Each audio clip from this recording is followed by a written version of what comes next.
Benjamin Franklin was the 18th century version of a Renaissance man. He conducted experiments on electricity.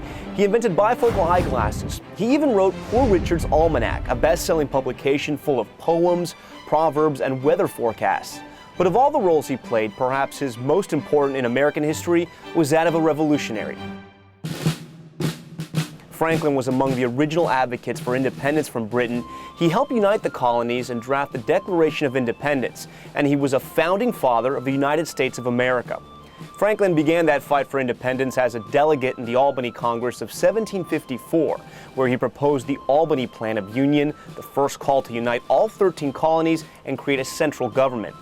While the plan ultimately failed to pass in the colonies, it laid the foundation for the future fight for independence. As a well-respected diplomat, Franklin traveled to London in 1766 and fought to repeal the Stamp Act, a tax collected on all printed goods to repay the British government for defense during the French and Indian War. Colonists protested the tax by boycotting British goods. In a testimony before the British House of Commons, Franklin stated, "It has appeared to be the opinion of everyone that we could not be taxed by a parliament wherein we were not represented."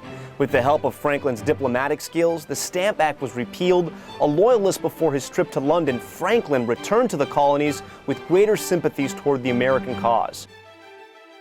But Franklin's biggest fight for independence began in the summer of 1775, when he joined the other delegates of the Second Continental Congress just a few months after the first shots of the American Revolutionary War had been fired.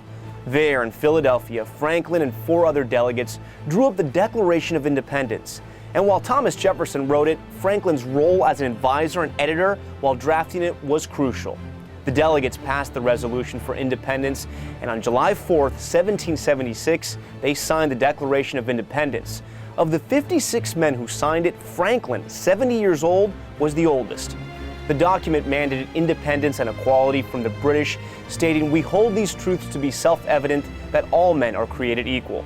Now waging a full-scale war, the colonists desperately needed supplies to defend themselves as fleets of British soldiers arrived from across the ocean. Franklin traveled to France as an ambassador to secure support for the American Revolution.